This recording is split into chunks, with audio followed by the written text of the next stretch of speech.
हरिओम।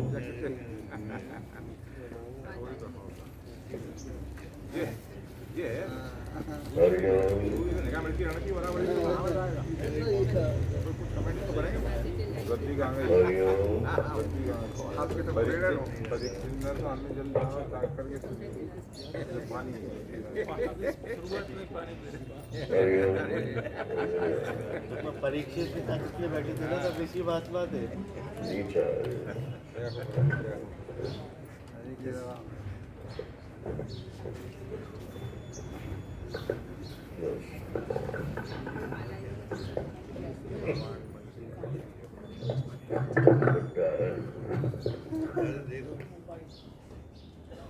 बैठ गया हरि ओम। हरि ओम।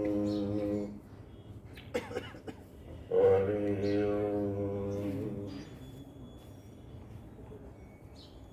गुरुर्ब्रह्मा गुरुर्विष्णु गुरुर्देवो महेश्वरः गुरु साक्षात् परब्रह्म तस्मै श्री गुरुवे नमः। शंकरं शंकराचार्यं केशवं बादरायणं सूत्रभाष्यकृतौ वन्दे भगवन्तौ पुनः पुनः। ईश्वरो गुरुरात्मेति मूर्तिभेदविभागिने व्योमवद्व्याप्तदेहाय दक्षिणामूर्तये नमः। कृष्णाय वासुदेवाय हरये परमात्मने प्रणतक्लेशनाशाय गोविन्दाय नमो नमः।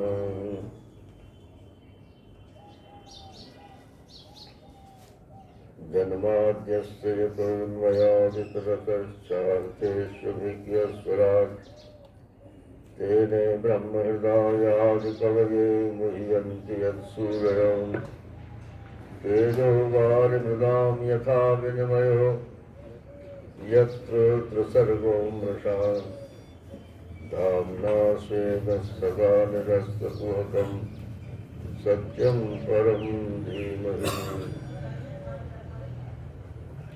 यं प्रव्रजन्तमनुपेतमपेतकृत्यं द्वैपायनो विरहकातराजुहाव पुत्रेति तन्मयतया तर्वोऽभिनेदु तं सर्वभूतहृदयं मुनिमानतोऽस्मि। ॐ नारायण नारायण नारायण नारायण।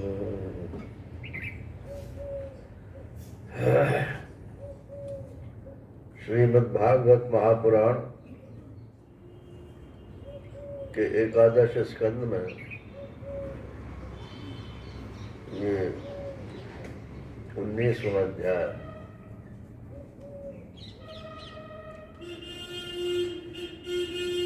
18वें अध्याय में ये बात आई थी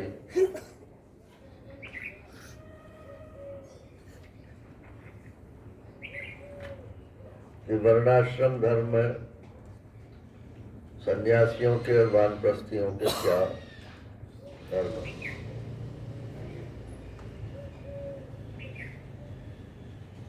तुम सन्यासी हो या कोई तो इसमें पढ़ लेना।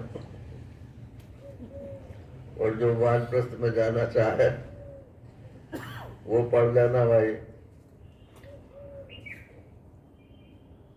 रूल्स एंड रेगुलेशंस तो बहुत होते हैं, लेकिन जितने का मनुष्य पालन कर सके वही उसकी अपनी पूंजी होती है।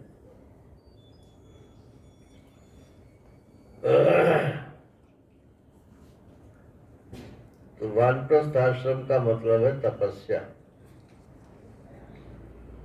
कष्ट सह करके भी और भगवान का भजन इत्यादि करना चाहिए। सब सुविधाओं के साथ जो भजन करना चाहते हैं वो सुविधा जुटाने में ही लगे रहते हैं, भजन नहीं हो पाता। जैसी भी भगवान ने आपको दिया है उसी में आप मजे से भजन कीजिए। भजन का मतलब है परमात्मा को याद कीजिए, चाहे शास्त्र के माध्यम से याद करें, चाहे महापुरुषों के ग्रंथों के स्वाध्याय से याद करें, चाहे किसी नाम से याद करें, और चाहे भगवान के किसी रूप का ध्यान करें। जुड़िए भगवान से, यही भजन कहलाता है।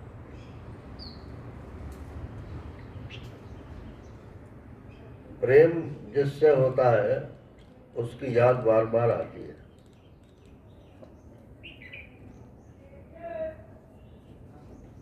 आपका कोई बच्चा मान लीजिए विदेश में है, तो इतनी दूर होने पर भी और आपको उसकी याद बनी रहती है। दिन में एक आध बार न सही तो दूसरे तीसरे दिन तो फोन करके मालूम कर लेते हैं। क्यों करते हो भाई? बोले तो लगी लगी की बात है। जिससे प्रेम हो जाता है उसकी याद आती है। मोह, आसक्ति और प्रेम, ये तीन लगभग एक से ही शब्द हैं। तो हम तीनों चीज भगवान से नहीं करते, परिवार आदि से करते हैं। उन्हीं से प्रेम करते हैं, फिर उनमें आसक्ति हो जाती है। आसक्ति माने जिसको हम छोड़ ना सकें। आसक्ति जो आ तो सकती है मगर जा नहीं सकती उसका नाम आसक्ति है।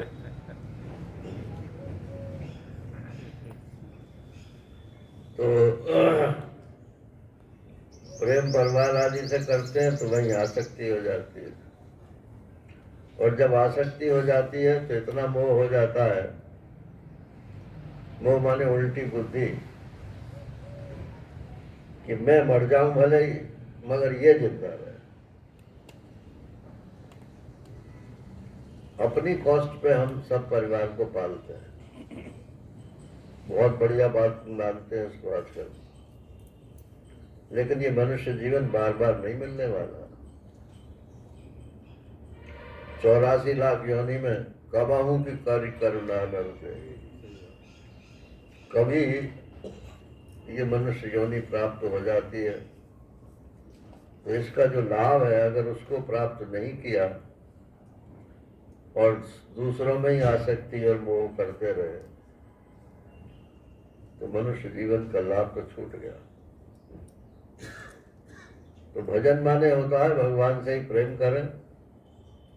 तो जैसे जैसे उसकी याद करेंगे तैसी तैसी उसमें आसक्ति माने चिपक बढ़ती जाएगी। और जब चिपक बढ़ जाएगी तब वहां मोह नहीं कहलाता। वो भगवान का मोह जो है वो तो बिरलों को ही होता है।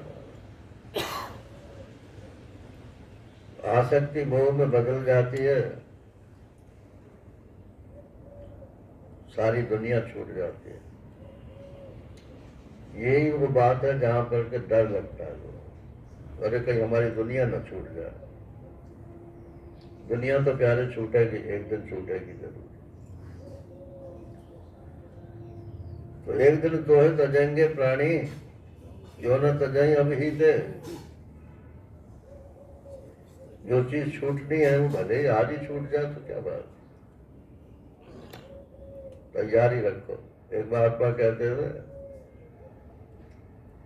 कि किसी को गाड़ी पकड़नी थी, अब मान लो 10 बजे गाड़ी आनी है और 10 बजे वो घर से चला, तो रास्ते में जब करता चला जाता है, हे भगवान गाड़ी लेट कर देना।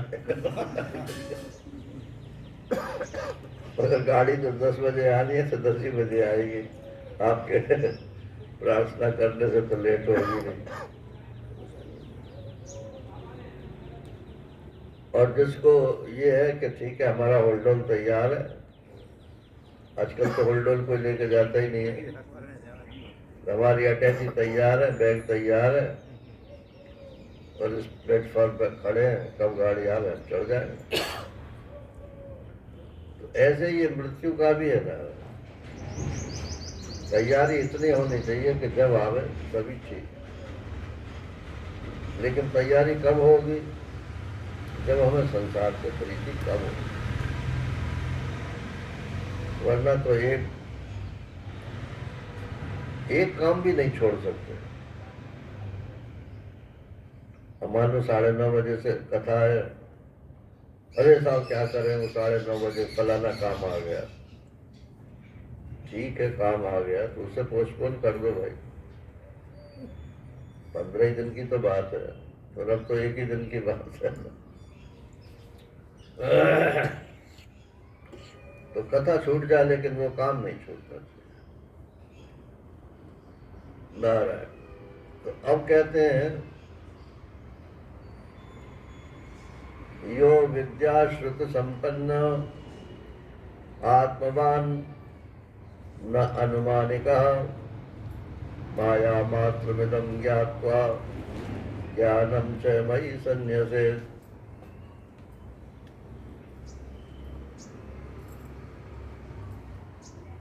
यो विद्या श्रुत संपन्न, ब्रह्म विद्या आपने श्रवण की? बोले हाँ पढ़ी। महाराज जी कहीं प्रवचन कर रहे थे तो किसी को अच्छा नहीं लगा होगा, तो उसने कहा कि स्वामी जी आपने ब्रह्म विद्या पढ़ी है? मैंने वो कहना ये चाहता था कि आप गलत बोल रहे हो, आपने ब्रह्म विद्या पढ़ी है? तो महाराज श्री ने कहा कि हमने ब्रह्म विद्या सुनी है, पढ़ी नहीं है। ये श्रवण का विषय है, ये पढ़ने का विषय नहीं है। पढ़ने से तो जो सुना हुआ है वो पक्का होता है, वो मनन, पढ़ना जो है वो मनन का हिस्सा है। अगर श्रवण करने को न मिले तो पढ़ो बात, वो बात तो अलग है, लेकिन तत्व ज्ञान के लिए श्रवण को ही साधन माना गया है। तो यो विद्या श्रुत संपन्न, ब्रह्म विद्या सुन करके जिसने अपना दिमाग ठीक कर लिया है, आत्मवान, आत्मा का अनुभव भी कर लिया है, न अनुमानिका, अनुमान से उसने नहीं समझा कि ब्रह्म है और मैं ब्रह्म हूं, माने श्रुति प्रमाण से जिसने ये अनुभूति कर ली है, तो फिर उसका क्या परिणाम, फल क्या होगा कि माया मात्र विदम ज्ञात्वा, ये संसार जो है ये जादू का खेल है, इसमें रचने पचने की कोई जरूरत नहीं। माया मात्र विदम ज्ञात्वा, ऐसा जान करके, और ज्ञानम च, यह ज्ञान का मतलब साधन ज्ञान है। देखो या तो पहले साधन कर लो तो फिर ज्ञान होने पर आपको कुछ नहीं करना, और अगर आप पहले साधन नहीं करते हो और ईश्वर की ऐसी कृपा हो गई, कोई जबरदस्त महात्मा मिल गया और आपको बिना साधन किए हुए ही ज्ञान हो गया, तो बाद में करना पड़ेगा। नहीं करोगे तो निष्ठा नहीं बनेगी। और शंकराचार्य भगवान के अनुसार अविद्या का नाश निष्ठा से होता है, ज्ञान से नहीं होता। तो ज्ञानम च, उसका जो साधन है वो जिसने कर लिया मई संन्यासेत, अब इन सबको मेरे में संन्यास कर दे, मतलब छोड़ दे। ज्ञानिनस्त्व अहम वेष्ट स्वार्थो हेतुश्च सम्मता स्वर्गश्चैव अपवर्गश्च नान्यो अर्थो मद्गते प्रियः। अब जिसको ज्ञान हो गया नारायण, उसे स्वर्ग चाहिए क्या? तो ये नहीं कहता कि स्वर्ग नरक कुछ नहीं है जी, सब यही है। आजकल ऐसे ही लोग बोलते हैं कि सब यही है साहब, स्वर्ग नरक और कहीं कुछ नहीं। तो वो ये नहीं कहता, क्योंकि शास्त्र प्रमाण से जो चीज सिद्ध है उसको ना करने का अधिकार तो हमारा नहीं है। लेकिन हुआ करो, हमको जो चीज चाहिए ही नहीं वो हो तो ठीक है, नहीं हो तो ठीक है। और मोक्ष, या मोक्ष का मतलब किसी के लोक में जाकर के क्या बोलते हैं, सालोक्य,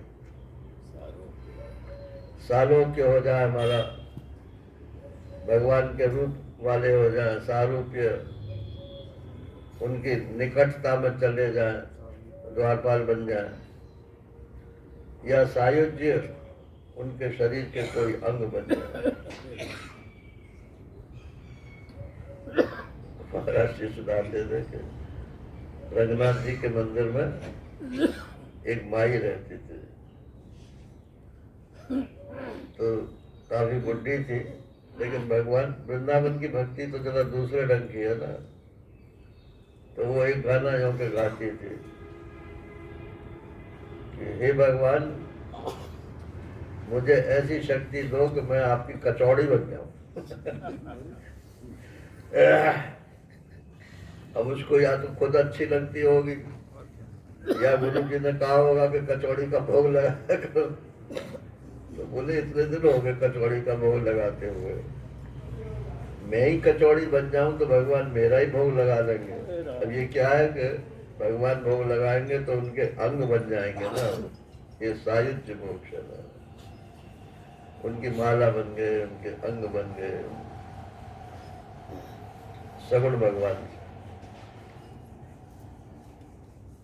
तो ऐसा मोक्ष भी वो नहीं अपनाता, न अन्य अर्था, और संसार के वस्तुएं तो चाहता ही नहीं। मद गते प्रिय, और चित्त उसका मेरे में ही लगा रहता है, मेरे को वो बहुत प्यारा। ज्ञान हो गया है, लेकिन ज्ञान होने पर भी उसकी दिनचर्या क्या है? तो दिनचर्या उसकी किसी न किसी नाम या रूप या भाव या ज्ञान का कोई आलंबन, आलंबन से आप परमात्मा की याद करते रहे। चलो हम कहें यही याद करते रहो कि मैं ब्रह्म हूँ, लेकिन ये वृत्ति है हमेशा नहीं रहेगी, बीच में टूटेगी जरूर। रोटी खाने जाओगे, शौच आदि करने जाओगे, तो ऐसी कोई चीज हो जो हमेशा आपके साथ रहे। तो इसीलिए महात्मा लोग कहते हैं श्वास के साथ परमात्मा को जोड़ लो, क्योंकि श्वास तो चलता ही रहेगा। तो सोहम वाले कहते हैं सोहम जोड़ लो, शिवोहम वाले कहते हैं शिवोहम जोड़ लो, राम वाले कहते हैं राम जोड़ लो, ओम वाले कहते हैं ओम जोड़ लो। और कृष्ण को नहीं जोड़ सकते हो ना, वो तो झटका देता है ना। जरा करो उच्चारण कृष्ण का, कृष्ण ऐसे ये उच्चारण ठीक थोड़ा ही है इसका, कृष्ण कृष्ण। जब कृष्ण ऐसे बोलोगे तो नीचे जाके झटका लगेगा ना, मूलाधार में।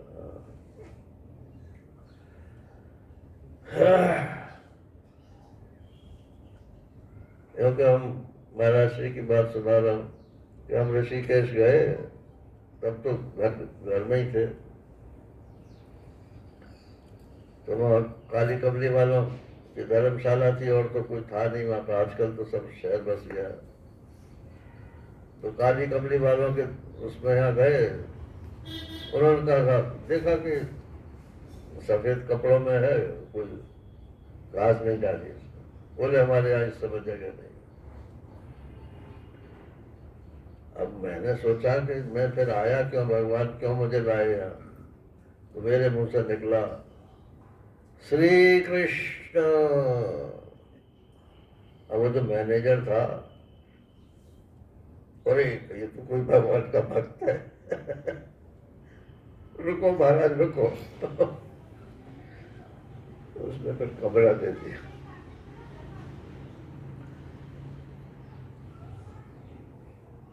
तो आदत डाल लो, कहने का मतलब यह है। आगे कहते हैं भगवान ज्ञान विज्ञान संसिद्धा पदम श्रेष्ठम विदुर्मम ज्ञानी प्रियतमो वतो में ज्ञान ज्ञाने नासं विभर्तिनाम। ज्ञान और विज्ञान, विज्ञान माने अनुभव, शास्त्रीय ज्ञान, और जैसा शास्त्र बताता है वैसा ही मेरा अनुभव। ज्ञान और विज्ञान से संपन्न जो सिद्ध पुरुष है वे ही मेरे वास्तविक स्वरूप को जानते हैं। इसलिए ज्ञानी पुरुष मेरे को सबसे ज्यादा प्यारे हैं। गीता में भी भगवान ने यही कहा, ज्ञानी तो आत्मा ही मैं बताऊं। ज्ञानी तो मेरा आत्मा ही है, यानी मैं ही हूं। भगवान का कोई आत्मा भगवान से अलग थोड़े है। तो क्यों प्रिय है कि ज्ञानी पुरुष अपने ज्ञान के द्वारा निरंतर मुझे अपने अंतःकरण में धारण करता है, इसलिए प्रिय। तपस्तीर्थम जपो दानम पवित्राणि इतराणि च न अलम कुर्वन्ति ताम सिद्धिम या ज्ञान कलया कृता। तत्व ज्ञान का अगर लेश मात्र भी उदय हो जाए तो उससे जो सिद्धि प्राप्त होती है, सिद्धि माने चमत्कार नहीं, माने उससे जो फल प्राप्त होता है वो तपस्या से, तीर्थ से, जप से, दान से अथवा अंतःकरण की किसी और शुद्धि की और साधन से पूर्णतया नहीं हो सकती। तस्मात् ज्ञानेन सहितं ज्ञात्वा स्वात्मानम् उद्धव ज्ञान विज्ञान संपन्नो भज मां भक्ति भाविता। इसलिए हे उद्धव, ज्ञान के द्वारा माने ज्ञान के सहित स्वात्मानम ज्ञान विज्ञान संपन्नो भज, स्वात्मानम भज, अपने आत्मा का ही भजन करो। कैसे कि ज्ञान विज्ञान से संपन्न होगा। उसके बारे में सुनो, श्रोतव्य मंतव्य निध्यासितव्य, ये श्रुति है। या केवल किसी मैत्रेयी को बता रहे हैं कि ये आत्मा के बारे में सुनना चाहिए, श्रोतव्य है, और मंतव्य इसका मनन करना चाहिए, और निध्यासितव्य इसका निश्चय करना चाहिए कि हाँ ऐसा ही है, मतलब अनुभव ज्ञान होना चाहिए। फिर भक्ति पूर्वक अर्थात विभक्ति पूर्वक अर्थात प्रेम पूर्वक। भक्ति शब्द के दोनों अर्थ होते हैं। एक तो भक्ति का मतलब विभक्ति होता है, एक तरफ संसार है, एक तरफ परमात्मा है। आप किसको चाहते हो? बोले दोनों को चाहते हैं। तो ठीक है, शुरू में आप दोनों को चाहो। अब लड़की का ब्याह हो रहा है तो एक पैर उसका मायके में और एक पैर उसका ससुराल में है, तो कहाँ एडजस्ट होगी भाई? कहीं भी एडजस्ट नहीं होगी। शादी हो गई तो ये थोड़ी है कि मायका छूट गया तो उससे प्रेम नहीं रहेगा। लेकिन निष्ठा तो उसे पति के घर में ही करनी, ससुराल में करनी पड़ेगी। ऐसे ही संसार में रहो काम चला हुआ, क्योंकि शरीर संसार से में ही रहता है, लेकिन अपना मन बुद्धि मय्ये मन आदत्सो मयि बुद्धिम निवेशय निवसिष्यसि मय्येव अत ऊर्ध्वं न संशय। अपना मन मेरे में लगा दे अर्जुन, और मेरी बुद्धि मेरे में रख दे, फिर तू मेरे में ही निवास करे। ये तो नहीं कहा कि हाथ और पैर रख दे। अरे हाथ पैर संसार के हैं, संसार में लगाओ ना, लेकिन मन और बुद्धि जो है ये परमात्मा में लगा। मन प्रेम का केंद्र है और बुद्धि जो है वो ज्ञान का केंद्र है। तो भगवान से ही प्रेम करो, भगवान का ही निश्चय करो।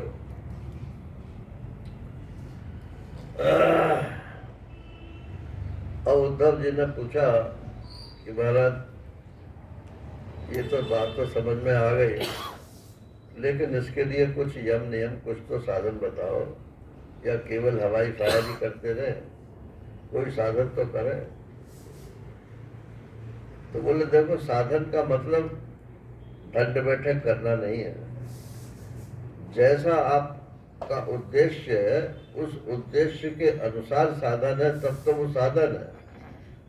और जाना है दिल्ली और तुम साधन पकड़ो बम्बई का जा रहा है, तो वो साधन नहीं है। दिल्ली जाना है तो आप बैलगाड़ी से भी जा सकते हो, बहुत देर में पहुंचोगे, बात दूसरी है। कार से भी जा सकते हो, ट्रेन से भी जा सकते हो, फ्लाइट से भी जा सकते हो। आपके खर्च करने की शक्ति कितनी है।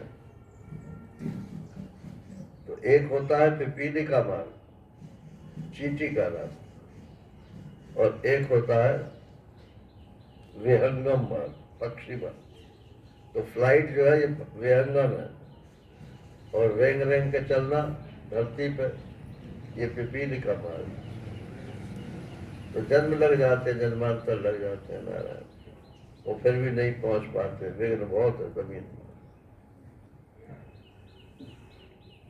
तो इसलिए साधन तो वही है, यम नियम, आसन प्रत्याहार धारणा ध्यान, जो योग दर्शन में बताए हैं, लेकिन अब उनकी परिभाषा ज्ञान के अनुसार भगवान कर रहे हैं।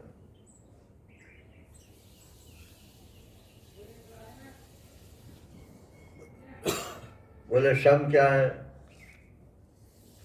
शम माने मन को, मन का समाधान करना, शांत रहना।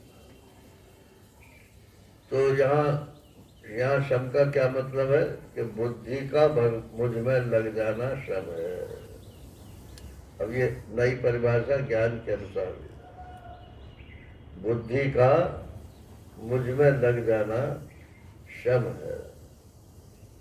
माने बुद्धि से आप संसार की किताबें मत पढ़ो, पास टाइम के लिए आप कुछ भी कर सकते हो, लेकिन जो मेन आपका होना चाहिए वो शास्त्र होना चाहिए, जिसमें आत्मा परमात्मा की बात है।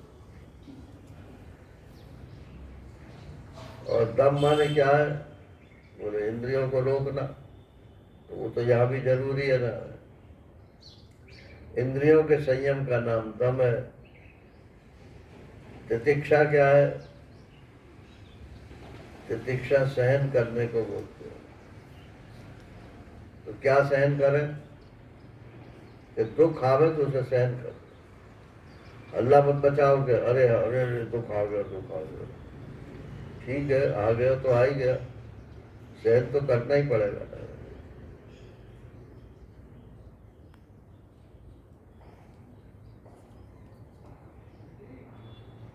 धैर्य क्या है?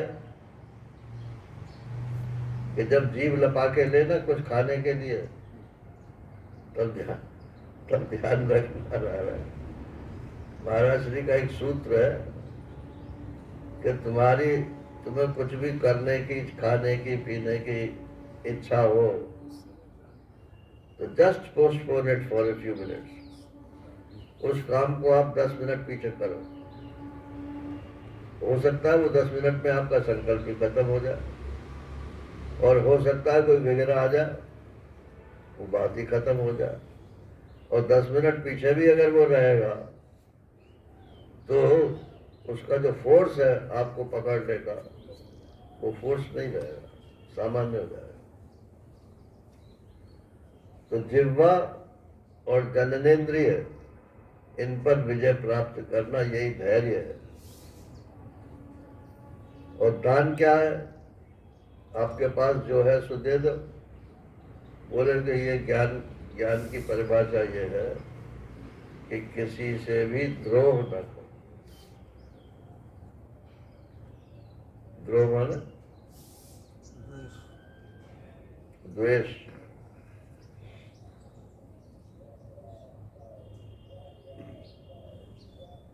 किसी को देख करके यदि आपके मन में जलन होती है, इसी को द्वेष कहते हैं। महाराज जी ने इसका अर्थ किया है द्विविष, जो दूसरे को भी जलावे और अपने को भी जलावे, वही द्वेष है। हम मान लो एक्स से प्रेम द्वेष करते हैं, तो जब उस एक्स को मालूम पड़ेगा तो वो जलेगा, और इस समय हम द्वेष कर रहे हैं तो हम जल रहे हैं ना। तो ये डबल विष है ना, दो जगह जलाता है।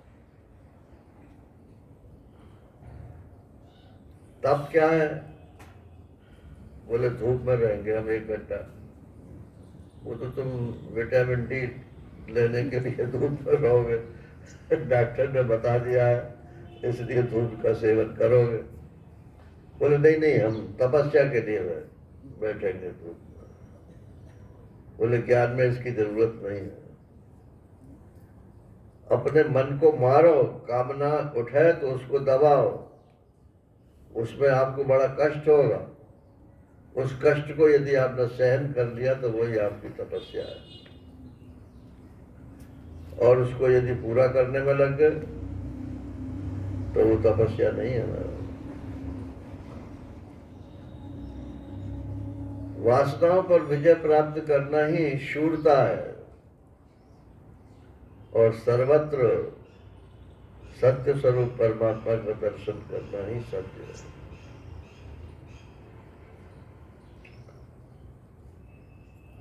शौच क्या है? पवित्रता।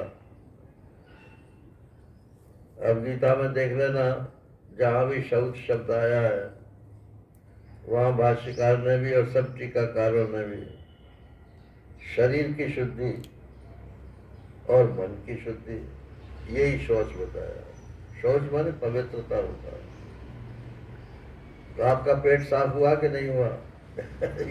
ये शुद्धि हो गई मन की। और आपके मन में अलाय बलाय कुछ आ रहा है तो ये अशुद्ध मन की पहचान है। तो उसकी शुद्धि क्या है? तो बोले उसकी शुद्धि यही है कि वासना के अनुसार काम मत।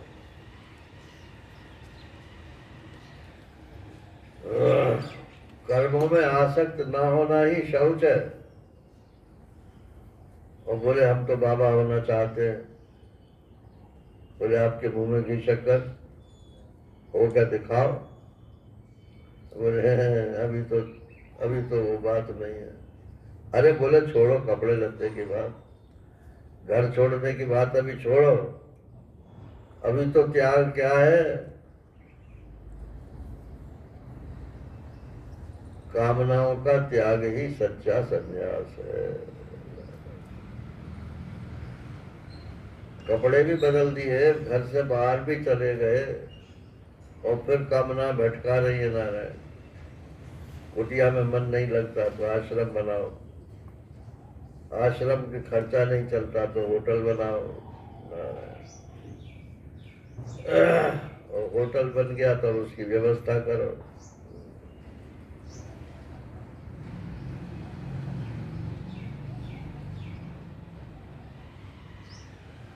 बहुत सारी बातें हैं।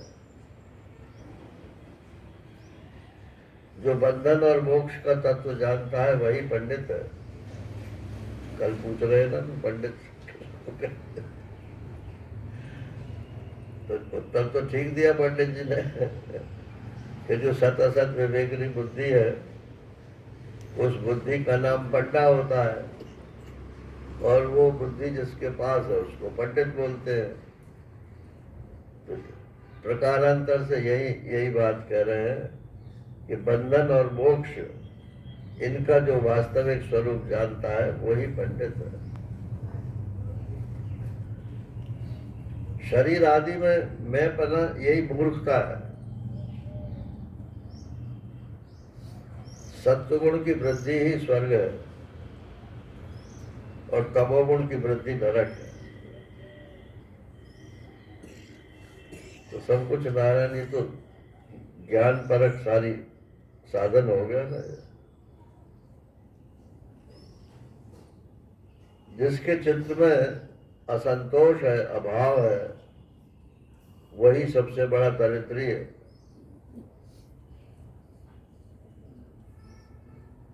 जिसके पास धन नहीं है उसको दरिद्री बोलते हैं। तो यहाँ क्या कह रहे हैं कि जिसके चित्त में असंतोष है, अभाव है, वही दरिद्र है। और कंजूस कौन है? जो जितेंद्रिय नहीं है वो कंजूस है। उपनिषद में तो कहा कि परमात्मा को जाने बिना जो इस शरीर को छोड़ देता है मर जाता है। हे गार्गी, उसी को कंजूस बोलते हैं। कंजूस माने जिसके पास धन तो है मगर खर्च नहीं करता। तो आपके पास शक्ति तो भगवान ने दी है परमात्मा को जानने की, लेकिन आप उसे खर्च नहीं करते, तो आप कंजूस हो।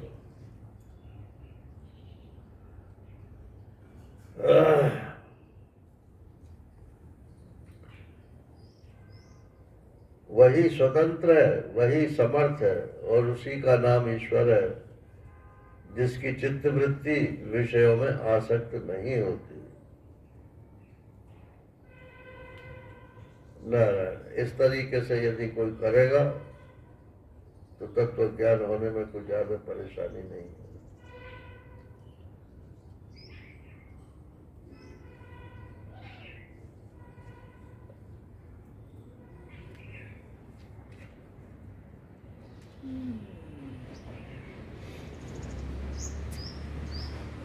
अब कहते हैं कि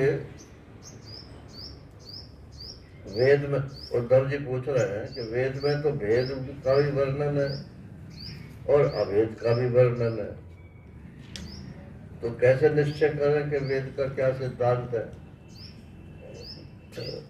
सभी जितने दर्शन है सब वेद को लेकर के ही बोलते हैं।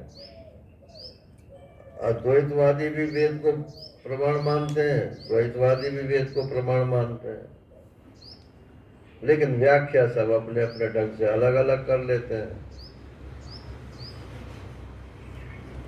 तो कहते हैं कि मुझे भ्रम हो रहा है कि वेद का आखिर सिद्धांत क्या है। योगास्त्रयो मया प्रोक्ता नृणाम श्रेयो विधित्सया ज्ञानम कर्म च भक्तिश्च नोपायो अन्योस्ति कुत्रचित्। बोले कल्याण का एक ही साधन है वेद में, कई साधन नहीं है, लेकिन उस साधन के लिए 3 रास्ते वेद ने बताए हैं। ज्ञानम, ज्ञान मार्ग, कर्म, कर्म मार्ग, और भक्ति, ये 3रा मार्ग। गीता में तो सिर्फ 2 ही मार्ग बताए हैं। क्या है? लोकेस्मिन् द्विविधा निष्ठा पुरा प्रोक्ता मया नघ। ज्ञान योगेन सांख्यानाम, कर्म योगेन योगिनाम। तो भक्ति को कर्म के अंदर ही खटाते हैं। और वहाँ भाष्य में शंकराचार्य जी ने लिखा है कि ये भक्ति जो है ये मानसिक कर्म है, इसलिए कर्म के अंतर्गत ही आती है। परंतु मन जो है वो आत्मा के अधिक निकट है और कर्मेंद्रियां तो बहुत दूर है। तो कर्मेंद्रियों से जो कर्म किया जाता है वो तो कर्मयोग में जाएगा, और मन से जो कुछ किया जाता है वो कर्म मतलब न तो आत्मयोग कह सकते हैं उसे और न कर्मयोग कह सकते हैं। ये सेतु है कर्म से ज्ञान की तरफ जाने के लिए। जैसे पुल बनाते हैं नदी पे, ऐसे भक्ति जो है वो सेतु है। पुल बन जाता है तो चींटी भी उस पर रेंगती हुई पार हो जाती है, और पुल नहीं होता है तो अच्छे अच्छे जहाज भी डूब जाते हैं।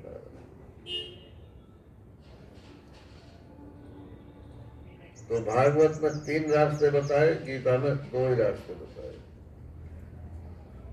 तो 3 का 2 में समावेश हो सकता है, और 2 को 3 में एक्सटेंड की जा सकता है। निर्विण्णानाम ज्ञान योगो न्यासिनाम इहि कर्मसु तेषु अनिर्विण्ण चित्तानाम कर्मयोगस्तु कामिनाम। बोले जिनका कर्मों में निर्विण्ण हो गए, उदासीन हो गए, कर्मों में उन्हें कोई तंत्र नजर नहीं आता, उनके लिए ज्ञान योग का मार्ग सही है। और जिनका अनिर्विण्ण चित्त है, कर्म में भी कुछ वो गुण देखते हैं, हम कहते हैं कर्म बहुत अच्छा है चलो, लेकिन उसका अंतिम परिणाम क्या है? ज्यादा से ज्यादा स्वर्ग में चले जाओगे, वैकुंठ में चले जाओगे। लेकिन क्षीणे पुण्य मर्त्य लोकम विशंति, ये भी तो शास्त्र ही कहता है कि जब तुम्हारे पुण्य क्षीण हो जाएंगे तो फिर यही लौट के आओगे। तो बहुत बढ़िया जगह तो गए, लेकिन जब यही आना है तो उसमें कोई खास बात तो हो ही नहीं रहा। महाराष्ट्री कहते हैं कि गर्मियों में तो लोग कश्मीर जाते हैं, और जाड़ों में जब कश्मीर आपके घर में आता है तो जो है नाराज होते हैं। अरे अगर तुम्हें कश्मीरी पसंद है तो तुम्हें जाड़ा भी पसंद होना चाहिए, कश्मीर तो तुम्हारे घर में ही आ गया ना।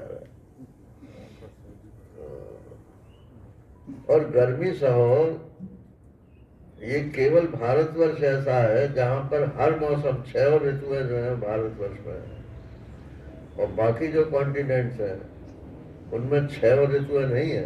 किसी में गर्मी ज्यादा है तो किसी में ठंड ज्यादा है, किसी में बारिश ही नहीं होती, किसी में बारिश बहुत होती है।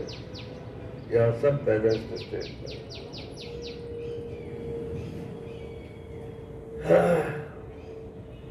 तो जिनका चित्त कर्म से उपराम नहीं हुआ है उनको कर्मयोग का मार्ग पकड़ना चाहिए।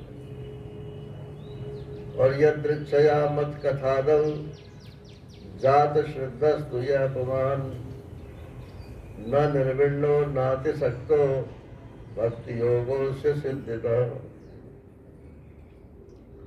यदृच्छया प्रारब्ध से यदि ऐसा बालक बन जाए कि कथा सुनने में उनका मन लगने लगे, और कर्म से बिल्कुल उपराम हो ऐसा भी नहीं है, और कर्म में आसक्त हो ऐसा भी नहीं है, और कथा में मन लगता है, तो उनके लिए फिर भक्ति योग का साधन ठीक है। बात पर समझ लो। कहते हैं कि कथा में तो कथा सुनना तो उनको अच्छा लगता है, और कर्म के बारे में न तो ज्यादा उसके फल में आसक्ति है, और न उपरामी है कि हमें कर्म नहीं चाहिए। तो कर्म भी चाहिए लेकिन थोड़ा चाहिए, और कथा चाहिए उसमें रस आता है। तो ठीक है, भक्ति योग में जाए, धीरे धीरे कर्म समाप्त हो जाएगा, कथा रह जाएगी। कथा शब्द की व्युत्पत्ति, कथा किसको कहते हैं?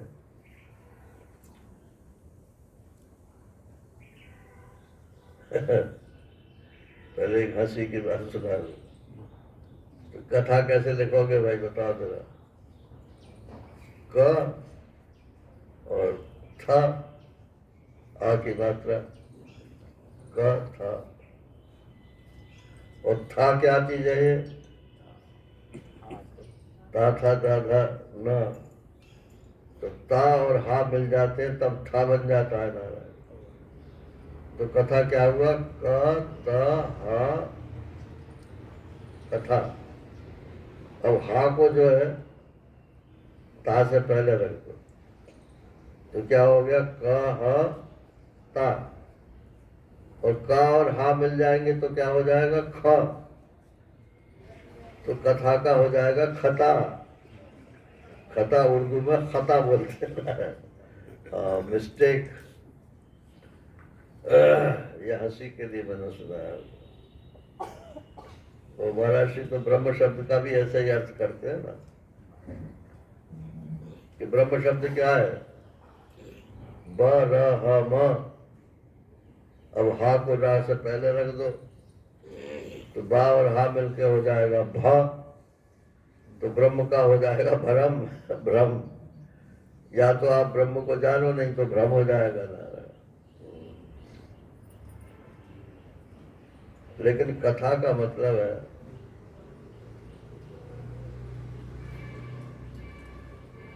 महाराष्ट्र हमारे नगर में जब गए थे तो वहाँ विद्वानों के सभा में उन्होंने ऐसा बोला कि केन प्रकारेण नहीं, ये न प्रकारेण यथा, इसी प्रकार से केन प्रकारेण कथा। तो वहाँ व्याकरण के जो पंडित थे उन्होंने कहा कि ये तो व्युत्पत्ति नहीं बनेगी। तो पहले तो उनका समाधान किया, फिर बोले कि अच्छा कथम, जैसे पहले कथा को कहानी सुनाते थे ना, तो सुनाने वाला कहता था देखो भैया तभी सुनाऊंगा जब तुम हुकरा भरोगे। हुकरा भरना माने हाँ हाँ हाँ, बीच बीच में हाँ हाँ बोलते जाओ, तो मुझे ये पता रहेगा कि तुम सुन रहे हो, समझ रहे हो। तो ये जो हुकरा भरना है कथम, आप देखोगे पुराणों में यही है। एक प्रश्न करता है महाराज ये कैसे हो गया, ये कैसे हो गया, ये कैसे हो गया, बस इसी का नाम कथा है। तो कथम कथा, अथवा ये न प्रकारेण यथा के न प्रकारेण कथा, जैसे भी चाहो।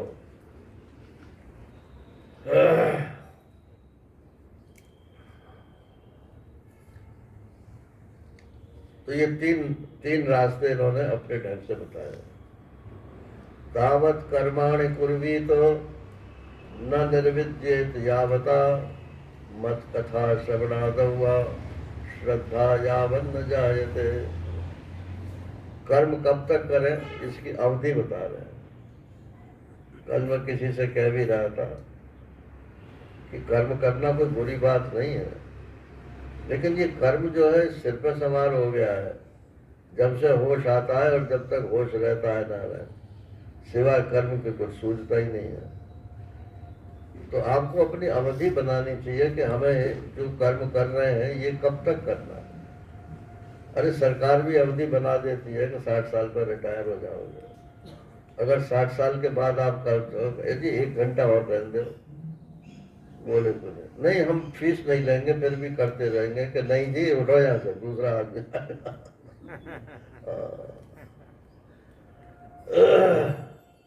तो कर्म की जब तक अवधि नहीं होती तब तक इस कर्म से पिंड नहीं छूटता। तो अवधि मोटे रूप से तो यही है कि जो आपके कर्तव्य हैं, जो आपने निर्धारित किए हैं गृहस्थ आश्रम में, बोले भाई जब तक ये पूरे होंगे तब तक तो हम ये कर्म करेंगे, और जब ये पूरे नहीं होंगे तब हम परमात्मा के लिए तब तो ठीक है, इससे पिंड छूट जाएगा। नहीं तो इस जीवन में तो कर्म से पिंड छूटेगा नहीं। तो तावत कर्माणि कुर्वी, तो तब तक कर्म करना चाहिए न निर्विद्येत यावता, जब तक इस कर्म और कर्म के फल से वैराग्य न हो जाए। फिर इससे तो हो गया वैराग्य, फिर समय कैसे भरोगे? तो मत कथा श्रवणादम, बस आपका मन परमात्मा की कथा में लगना। कथा माने ये ऐसे ऑर्गेनाइज करके ही नहीं, शास्त्र पढ़ो, विचार करो, सत्संग करो।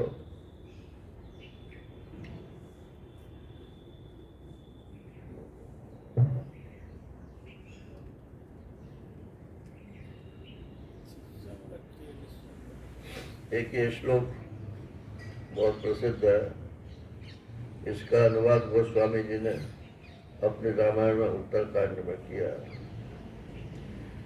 नृदेहमाद्यम सुलभम सुदुर्लभम लभम सुकल्पम गुरुकर्णधारम मयानुकूले नभस्त्वरेतिम पुमान भवाब्धिम न तरेत् आत्मा।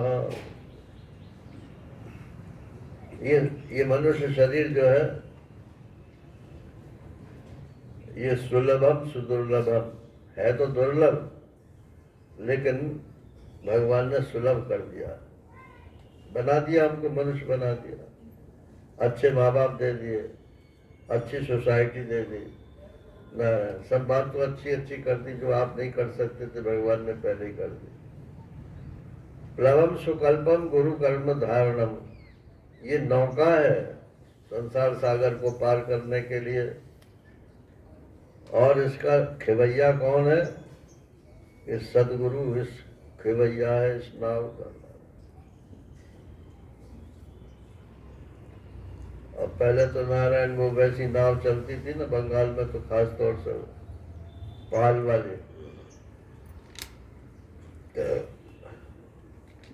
तो रामकृष्ण परमहंस देव कहते थे कि अनुकूल वायु तो चल रही है, परंतु तुम अपनी पाल तो उठाओ। हवा तो हमारे जिधर हमें जाना है उससे विपरीत पीछे से हवा आ रही है। अगर पाल हमने ऊपर को उठा दिया, अपना कपड़े की पाल होती थी, तो उस पाल में धक्का मारेगी हवा और वो नाव आगे को चलेगी। और पाल अगर नीचे पड़ी हुई है तो केवल हवा से दूर पहुंचने वाली नहीं है। तो गुरु कर्ण धारम, खिवैया तो है मगर पाल तो उठा ही नहीं है ना।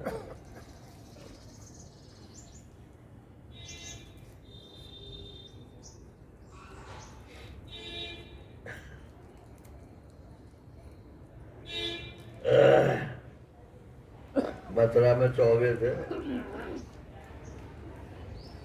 तो चौबों तो चतुर्वेदी है तो नहीं भैया, तो मथुरा के जो चौबे होते थे, अब भी होते हैं, तो खाने में तो खूब सबसे आगे रहते हैं। लेकिन भांग, इतना इतना भांग का गोला खाते हैं ना, उससे भूख बढ़ती है भांग खाने। तो भांग खाते थे और उसका नशा तो होता ही है। तो कुछ चौबे मिल गए, उन्होंने कहा कि ऐसा है, ये जमुना मैया है ना, तो जमुना मैया तो प्रयाग में जाकर के गंगा जी में मिल जाएगी, और गंगा जी जो है वो काशी तक ले जाएंगे। तो ऐसा करते हैं, हम नाव पर चलते हैं तो काशी पहुंच जाएंगे। बोले ठीक है। अब वो 8-10 चौबे थे नारायण, वो सब सवार हो गए, नाव बड़ी थी, और बोले इसका खेवैया कौन है? अरे हम सब हैं तो सही। तो सब ने वो पतवार ले ली और अब शाम को बैठे थे, रात हुई, फिर चालू रखा। जैसे ही सुबह होने को हुई तो बोले कि अब तो ऐसा लगता है शायद प्रयाग आ गए।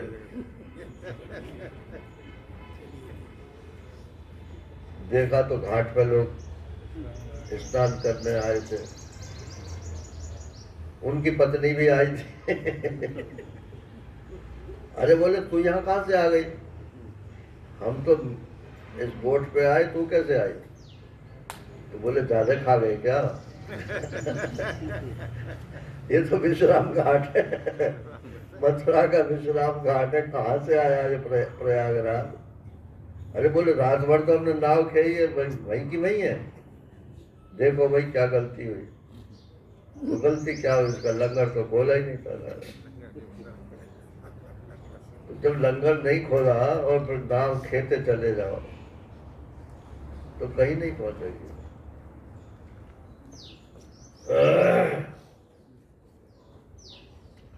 तो ये पाल उठाना क्या है कि लंगर खोलना है। लंगर क्या है कि जहां जहां हमारी आसक्ति पड़ी हुई है वहां वहां से आसक्ति ढीली करो।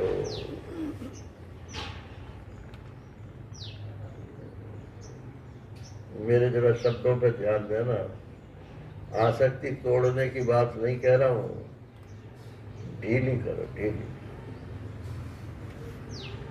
ढीली का मतलब ये है कि अपना कर्तव्य पालन कर दो, उनसे कुछ एक्सपेक्ट मत करो, इसके बदले में वो हमको क्या देंगे कुछ नहीं। अपना काम करो।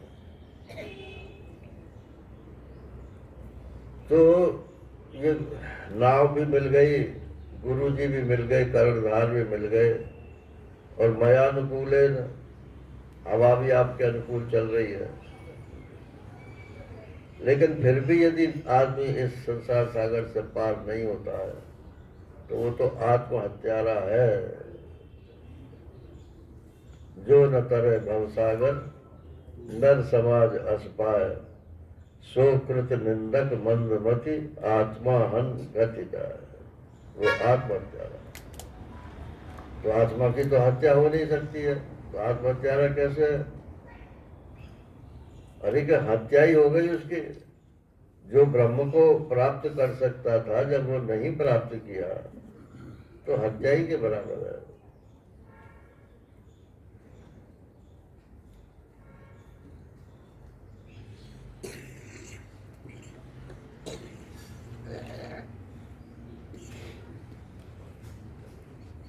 और कहते हैं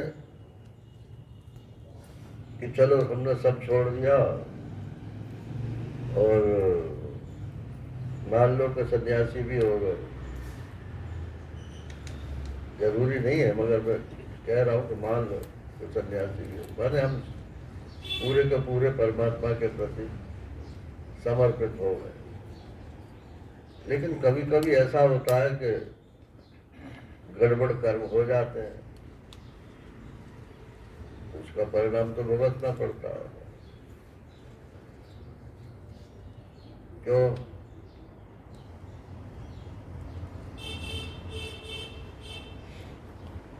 गड़बड़ कर्म हो गया और मान लो जेल चले गए तो खुशी खुशी चले जाओ, जेल में 5-10 साल काट के आ जाओगे तो आपका प्रायश्चित पूरा होगा।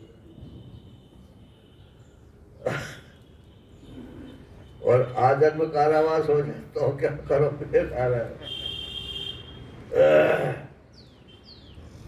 तो कहते तो हम यही रहेंगे कि हमने कुछ नहीं किया, हमने कुछ नहीं किया, मैं तो अकर्ता हूं, मैं तो अकर्ता हूं।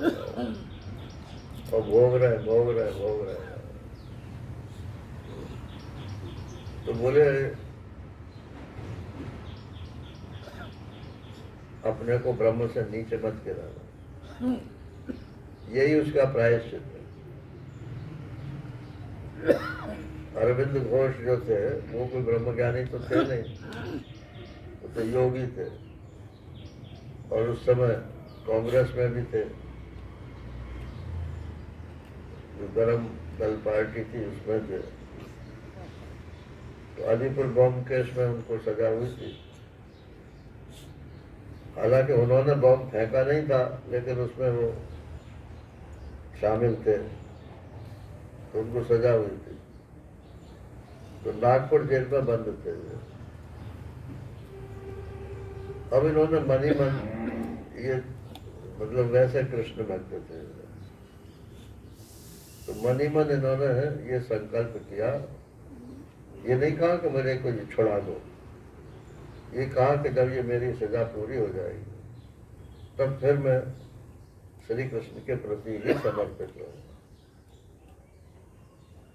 अब ये शुभ संकल्प उनके चित्त में आया, जब भी आया होगा हो सकता है भगवान ने ही वो टाइमिंग रखा हो।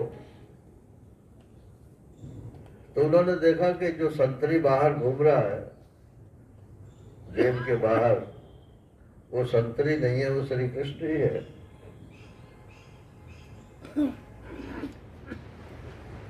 तो बोले ठीक है। सुबह ऑर्डर्स आ गए कि इनकी सजा माफी हो गई या तो कुछ भी पूरी हो गई, इनको रिहा कर दिया।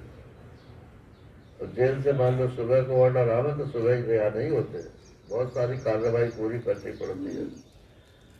तो शाम हो गई। जब शाम जेल से छूटे तो फिर भागे नारायण। कहाँ को भागे? पौंडीचेरी। पौंडीचेरी में उन दिनों फ्रांसीसी बस्ती थी, उन्हीं का राज्य था फ्रांस का, और ये इंग्लैंड का राज्य था यहाँ हिंदुस्तान में। तो इन्हें ये डर था कि कहीं जो है फिर किसी और धारा में मेरे को गिरफ्तार न कर पाए। तो ऐसी जगह पहुंच जाओ कि जहाँ पर इंग्लैंड का संविधान लागू नहीं हो।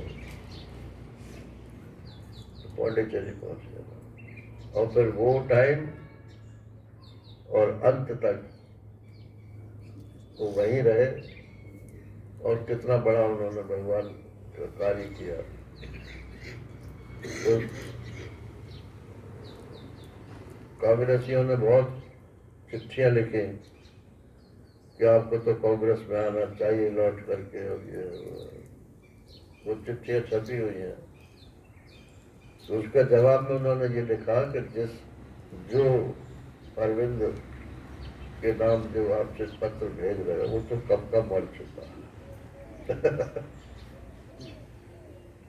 उनकी पत्नी ने चिट्ठी लिखी कि हम किसके सहारे जिंदा रहे।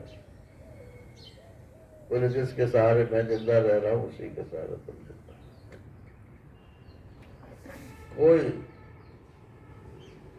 पीछे फिर के देखा ही नहीं। तो कहते हैं कि यदि प्रमादवश या प्रारब्धवश उनके जीवन में कोई ऐसी घटना हो जाए जो नहीं होना चाहिए महात्मा के जीवन में, तो उसके लिए कोई और प्रायश्चित न करे, अपनी उसी निष्ठा को बढ़ावे, उसी से उसका प्रायश्चित हो जाएगा।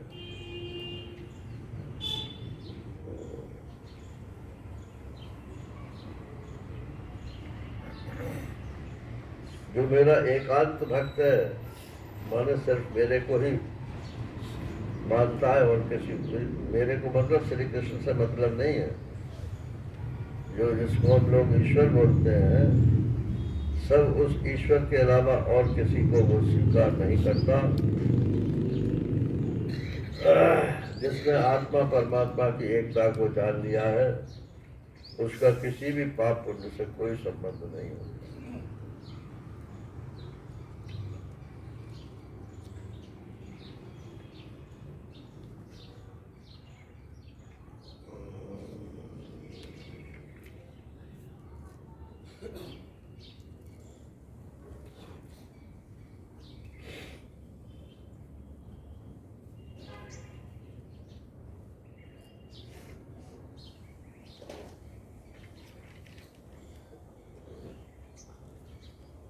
अब ये भगवान कृष्ण ही ये सब कुछ समझा रहे हैं।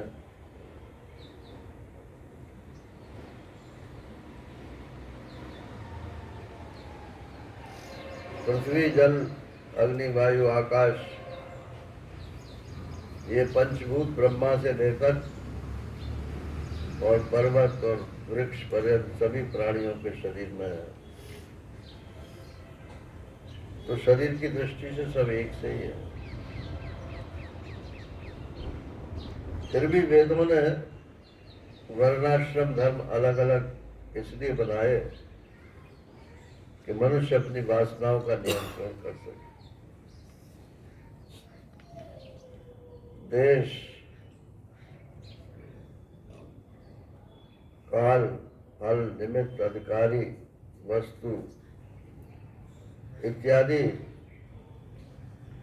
इनमें मेरी उच्छृंखल प्रवृत्ति न हो, इसलिए ये वर्णाश्रम धर्म का विभाग किया गया है। अब तो ये लोग ये कहते हैं ना कि सब एक ही रखो जी, कोई ब्राह्मण क्षत्रिय वैश्य शूद्र कुछ कोई विभाग नहीं, सब एक एक रखो, मानव मानव एक समान, ये नारा ही है। तो एक समान का क्या मतलब है? माने सब मनुष्य बस यही तो है, लेकिन मानव धर्म तो सबसे निचला धर्म है नारा। मनुष्यों की जो वासना है वो तो सब में फिर एक सी हो जाएंगे, उनके ऊपर हम कंट्रोल कैसे कर पाएंगे? कहीं कंट्रोल करने की कोई जरूरत नहीं, मारो काटो खाओ पियो। तो ये तो नारायण शास्त्र का निर्णय नहीं है, इसलिए ये वर्ण भेद किया गया है कि जो लोग शास्त्र के प्रति समर्पित हैं और तत्व ज्ञान जीवन में चाहते हैं, उन्हें ब्राह्मण कर्मों का ही आश्रय लेना चाहिए। इसी प्रकार से जिनकी जरा बुद्धि तो कम हो लेकिन बाहुबल शरीर क्षत्रिय, तो दूसरों की रक्षा करके उन्हें अपना अंतःकरण सुधारना चाहिए। और जिनके पास पैसा कमाने की रीति आती होता है वो पैसे कमावे और उससे समाज की सेवा करें, परिवार की सेवा करें, ये वैश्य धर्म है। लेकिन जिसके पास धन है अब वो धन इकट्ठा ही करता चला जाता है, खर्च ही नहीं करता है।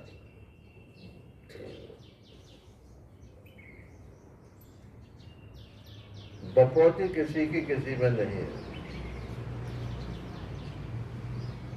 अपनी अपनी रुचि और संस्कार के अनुसार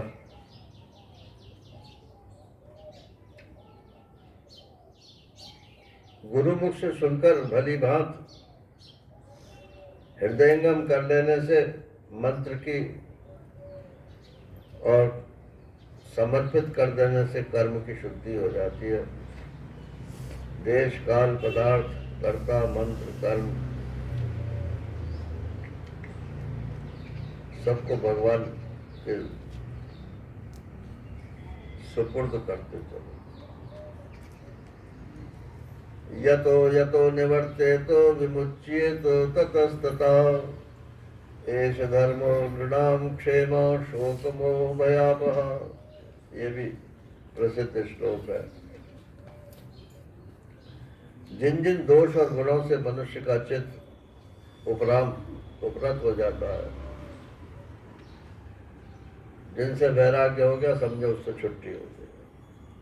वैराग्य का मतलब घृणा नहीं, वैराग्य का मतलब मुझे नहीं चाहिए।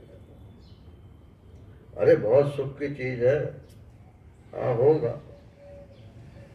लेकिन मुझे ये वाला सुख नहीं।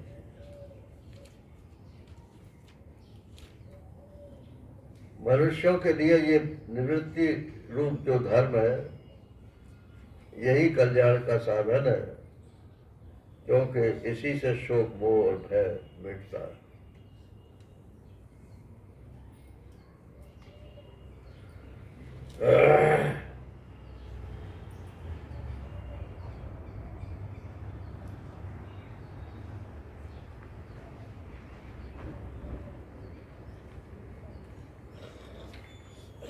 अब जो लोग वेद के कर्मकांड को ही मुख्य मानते हैं, उनके बारे में कहते हैं कि जो जैसा मानता है उसमें किसी को क्या कर सकते हैं। लेकिन उद्धव जी ये वेद का रहस्य नहीं जानते। अगर केवल कर्मकांड ही वेद का तात्पर्य होता तो उसमें ज्ञान कांड बताने की क्या जरूरत थी, और केवल ज्ञान कांड ही तात्पर्य होता तो उसमें कर्मकांड बताने की क्या जरूरत थी।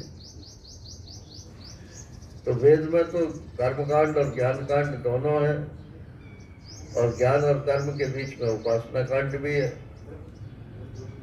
इसका अर्थ यह हुआ कि इनमें से एक तो उद्देश्य है और बाकी सब साधन है। तो जो ज्ञान कांड से प्राप्त होता है मोक्ष, वो तो उद्देश्य लक्ष्य है। और उसके लिए जो साधन है वो चाहे कर्मयोग करो चाहे भक्ति योग करो, ये उसके लिए साधन है। वेद सब में प्रमाण है। और बोले हमें तो हमारी रुचि तो नहीं है, भक्ति में तो रुचि है नहीं और कर्म में रुचि है, ये तो उल्टे बात बरेली को हो गए ना। कर्म में रुचि ना हो और भगवान में रुचि हो, ये तो ठीक रास्ता है। लेकिन है क्या कि कर्म में तो रुचि है, तो बोले भक्ति की बात मत करो, हम तो सीधे ज्ञान की बात। तो भगवान ना करे लेकिन ज्ञान तो होगा नहीं। बिना पुल के आप पार नहीं जा सकते।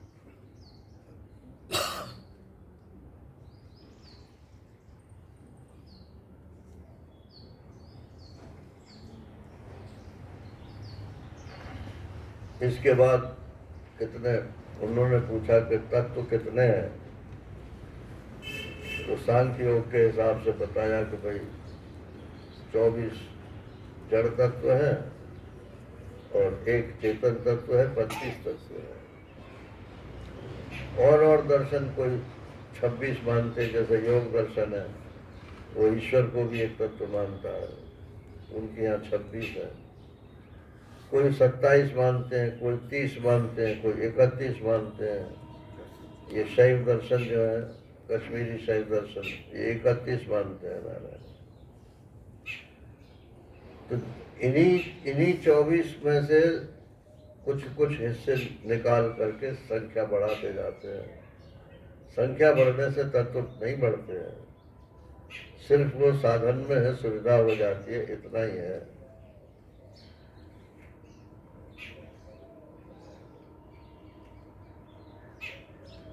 अब कहते हैं कि बहुत इम्पोर्टेंट चैप्टर आने वाला है।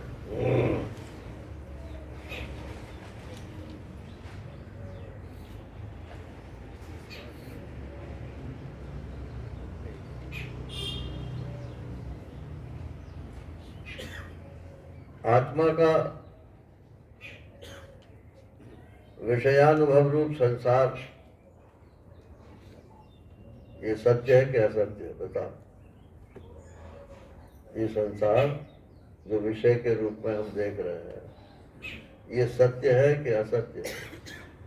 ठीक ठीक बोलना। तो रटी रटाई बात तो यही है नारायण कि असत्य है। लेकिन जीवन में क्या है कि यही सत्य है, इसके अलावा और कुछ सत्य नहीं। तो अपनी इस गलती को सुधारो। जासु सत्यता ते जड़ माया, भास सत्य एव मोह सहाय। ये संसार सत्य नहीं है, ये संसार सत्य जैसा मालूम पड़ता है। तो बोलिए जैसा कैसे लग गया? कि दृष्टांत है कि जैसे रस्सी में सांप है या सीपी में क्या चांदी है, और बालू में जैसे मृत तृष्णा का जल है। प्रतीत तो होता है लेकिन है नहीं। आज तक इस संसार को किसने पकड़ के रखा है? जिसने पकड़ा उसी के हाथ से सरक गया और सरकता ही जा रहा है। हमारे संसार की परिभाषा भी अपनी अलग अलग है। कोई धन कोई संसार मानते हैं, कोई परिवार कोई संसार मानते हैं, कोई अधिकार माने पॉलिटिक्स में कोई मिल जाती अधिकार की, उसी को संसार मानते हैं। ये सब है तो सही संसार, लेकिन ये सब हमारे लिए है, हम इनके लिए नहीं है। जो चीज हमारे लिए है उसमें इम्पोर्टेंस हमारी है, महत्व तो हमारा है, इनका नहीं है। तो बोले इसमें सत्यता क्यों भाषित हो रही है? ये परमात्मा में दिखाई दे रहा है। परमात्मा इतना सत्य है, इतना सत्य है, इतना सत्य है कि उसमें झूठी चीज भी सच्ची मालूम पड़ती है। जासु सत्यता ते जड़ माया भास सत्य एवं, सत्य जैसी मालूम पड़ती, वो सहाय। दृष्टांत दे भाई, बोले रजत सीप में भास जिन जथा भानु करवारे, जगत मृषा तिहु काल में, लेकिन भ्रम न सके कोटा। भ्रम हो जाता है, भ्रम होना कोई बुरी बात नहीं है, किसी को भी हो सकता है। भ्रम के हेतु जहाँ इकट्ठे होंगे वहां भ्रम हो जाएगा, लेकिन भ्रम तो हुआ है जो उसके बाद नष्ट हो जाए। और जो भ्रम हमेशा भ्रम ही बना रहे तो वो भ्रम थोड़ी रहा, वो तो सत्य हो गया।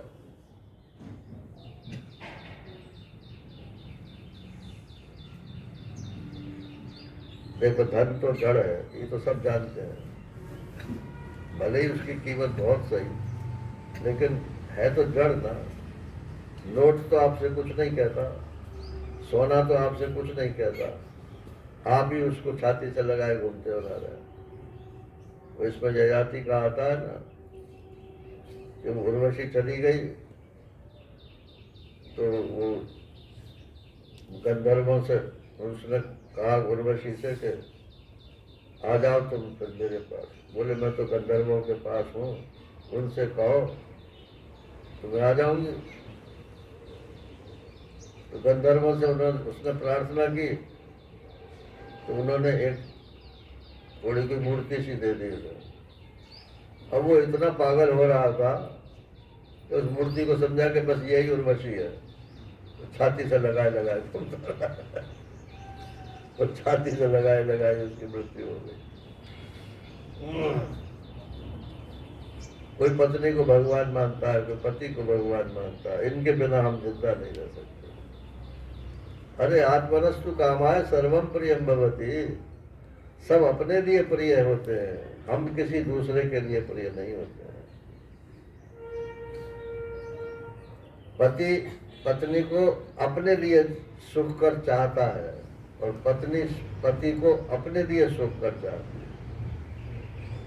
जहां उस सुख में गड़बड़ हुई और वहीं तलाक की अर्जी पेश हुई जा रही।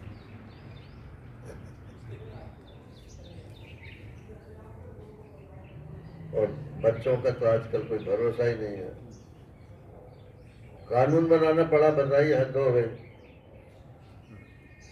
कि जिसके माँ बाप बूढ़े हैं और बच्चे कमाई करते हैं तो कम से कम 500 रुपया महीना उनको देना पड़ेगा। ये 500 रुपये में तो आजकल आपको चाट वाला भी नहीं बैठाएगा पास और बड़े खुश है कि 500 रुपये तो मिले हुए। जिसके लिए हमने सारी जायदाद लगा दी उसको पढ़ाने में लिखाने में, उससे 500 रुपये के लिए हमारे पास नहीं है। ये सब विचार के लिए बातें हैं। विचार करके मनुष्य इनसे वैराग्य को प्राप्त होता है, मन में आसक्ति टूट जाती है।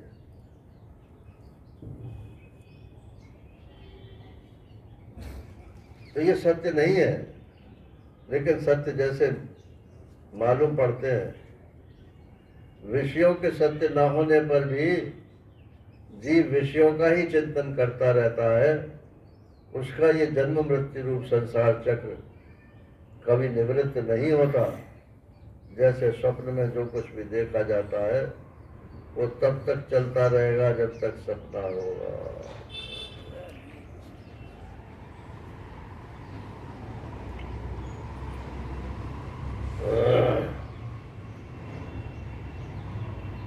उद्धव जी, आप अपनी इस निष्ठा में निश्चित बने रहें और कोई आपको कितना भी डगावे तो डिगे नहीं। तो उद्धव जी ने कहा महाराज धन मुझे नहीं चाहिए, ठीक है, परिवार मेरा है नहीं, ये भी ठीक है, आपको मैं चाहता हूँ, आप भी चाह रहे हो, उसमें मेरा कोई जोड़ नहीं है, लेकिन मेरा कोई मान अपमान कर दे वो मेरे से बर्दाश्त नहीं। तो कोई ऐसा हल्का तरीका बताओ कि वो मान अपमान भी मैं सह लूं। तो भगवान कहते हैं कि कोई रेडीमेड फॉर्मूला नहीं है इसका, लेकिन मैं तुमको एक इतिहास इस पर बताऊंगा। और वो इतिहास जो है एक ऐसे ब्राह्मण का है जो धन को ही सब कुछ मानता था, और जब धन उसका चला गया तो सबने छोड़ दिया,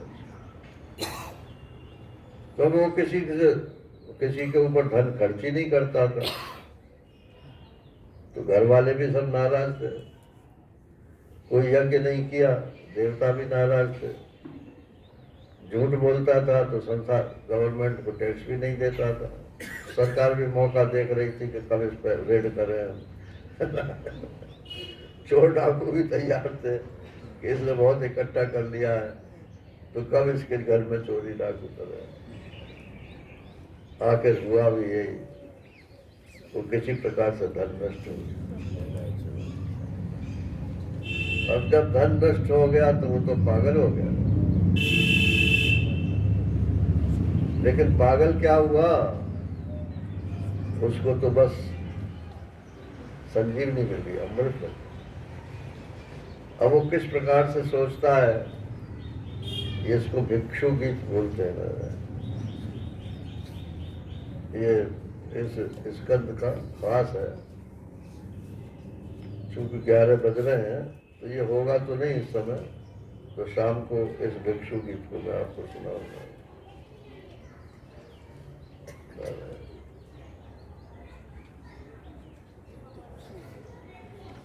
ये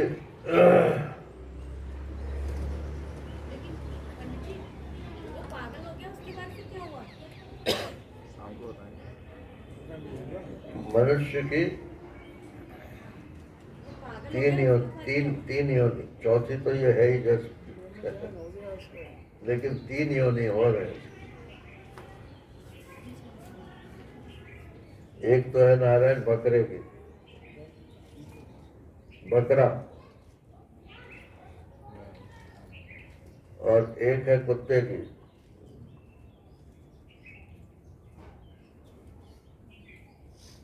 नहीं, एक है बकरे की और एक है गधे की, और तीसरी है कुत्ते की। जब शादी होती है ना,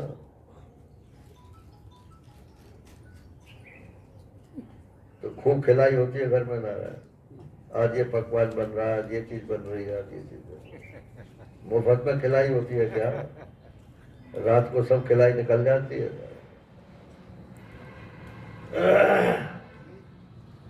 जितना खाता है सब निकाल देता है। तो वो बकरा जो है ये नहीं समझता है कि मुझे एक दिन ज़िबह होना है ना, इसलिए मुझे खूब अच्छा खिलाया जा रहा है। और फिर जब 50 साल के हो गए तो गधे की होने बोझ ढोए जाओ। अरे तुम्हारा परिवार है, तुम्हारा फर्ज है, दो। गधे की हो। और फिर जब 60 से मतलब रिटायरमेंट हो गया था कमाने के, खाते हैं तो बचता नहीं है, कमाते है नहीं ना। तो बहू बेटे क्या कहते हैं कि बाबूजी अब आप कहीं हाथ जा तो सकते नहीं, हम जरा सिनेमा जा रहे हैं, अब तो घर देखते रहना। अब बाबूजी बैठे हुए दरवाजे पे, अब उधर से कुत्ता आया। अब वो तो माला हाथ में चल रही है वैसे, बोले राम राम राम राम। कुत्ता आ गया इतने, बोल धत, राम राम राम राम, धत धत। बस यही रह गया नारायण के जीवन। ये 3 योनियां जो है ये मनुष्य की भोगनी पड़ती है अगर संसार में फंसेंगे तो।